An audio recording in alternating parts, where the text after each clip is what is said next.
Hello everybody, welcome to Awesome Rusty Bucket. Subscribe to the channel if you haven't already and drop a like on this video. I'm trying to hit 100k subscribers on the channel by the end of the playoffs, so your subscription would be much appreciated. Also drop a like, only takes 1 second and it makes a massive difference. So I just uploaded a hot takes video on this channel. I was not planning on uploading today, but a new story broke, so I kind of have to talk about it.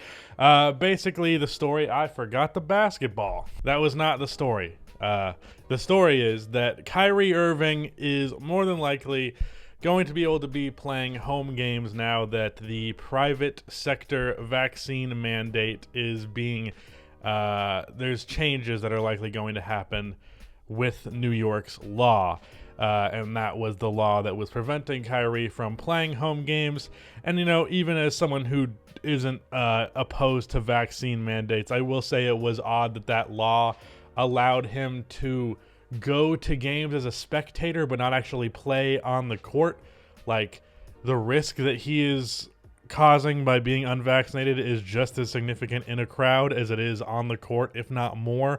So that whole thing was very, very dumb, but whatever. The point is, Kyrie Irving is back with Brooklyn for home games, and the timing really could not be better, as the last couple of games of the season, the Nets really need to ramp it up if they want to get higher seeding, as well as the fact that if where they are right now, if they were to go in the playoffs, Kyrie Irving was going to have to miss the home games, right?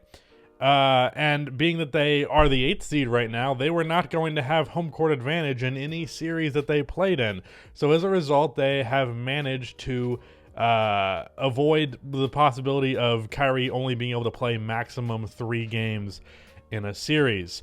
So that is absolutely huge. And even if it wasn't a home court advantage thing, it's still huge that he'd be able to play 7 instead of 4. So Kyrie being back is a huge deal for the outcome of this year's playoffs, especially being that Kyrie Irving recently has been on a tear. Something that's gone undermentioned up until recently was that Kyrie was kind of not great for Brooklyn, again, up until recently. And it's just because there's been so much focus on all the other stuff that no one's actually paid attention that the actual basketball stuff Kyrie was doing was definitely a step below, which, to be fair, was a limited sample size, so there was not room to freak out yet, and obviously he's turning around lately. But this will only give him more opportunity to continue to get into proper rhythm, get him used to playing home games and stuff like that, and that is huge for Brooklyn. On top of what we see with Ben Simmons, that kind of stuff is up in the air because he has some sort of back issue that no one really knows the severity of it and like what the timetable on that is. But there is optimism, there is pessimism, I don't know. Either way, Kyrie being back, huge. Ben Simmons hopefully joining the rotation relatively soon, or at the very least in time for the playoffs.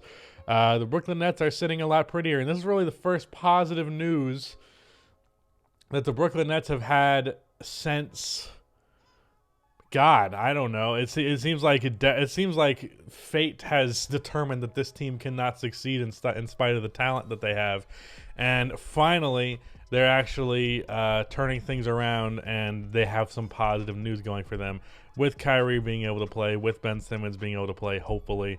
Seth Curry he's not playing in tonight's game versus Memphis, but he's really good. I don't know why I had to mention that, but it's just in front of me from Woj's Twitter. Basically, things are good for Brooklyn. So let's talk about what this actually means for the rest of the Eastern Conference, because I uploaded a main channel video today talking about what this year's playoffs could potentially look like. And I also talked about it in my Celtics video, which is not yet to be released.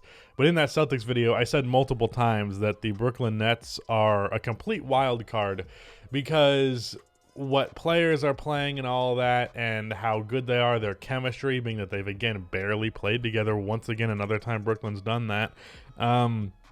This really reduces the wild card factor, because a huge part of what made Brooklyn seem so questionable was you didn't know what team you were getting on the floor any given night. Now, of course, injury can be a factor. Ben Simmons' back thing going on. Kyrie Irving is always prone for an inconvenient injury. And it seems as though Kevin Durant has become injury prone pretty much ever since his Achilles tear. There's always something that takes him out for a month or two in the regular season. But outside of that, the wild cardness of the Brooklyn Nets is not as severe as it used to be. On top of the fact that with 10 games left, if they just went on like a really good streak, they could potentially find themselves up to the 4 seed if things really go favorably. I mean, shit's going so bad in Chicago and Cleveland lately that it's possible they leapfrog us. So yeah, definitely reducing the wild card factor of the Brooklyn Nets, and definitely concerning for the other contenders in the Eastern Conference, because I think previously, the argument was the Brooklyn Nets, they are talented, but there's so many factors outside of just pure talent that holds them back from feeling like a sure thing.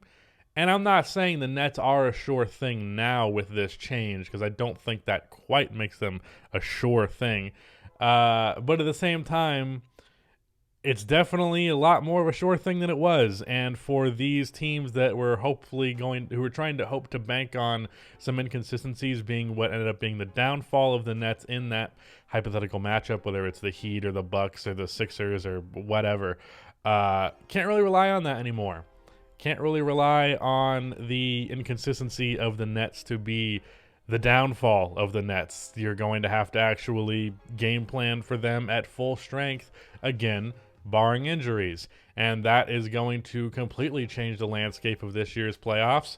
I just uploaded a main channel video talking about the playoffs, but I really think this year's playoffs are going to be fantastic. But the Brooklyn Nets going in there and being at full swing and potentially getting all of their shit together right on time could potentially stick them a little bit ahead of other teams, could potentially put them in a tier above some of these other teams that I think they were previously on a similar tier to, if not below. So that definitely shakes things up. It'll really just be a matter of chemistry, throwing everything together this late in the season, even if you have the most optimistic point of view. It's not going to go 100% smoothly. That's just a guarantee.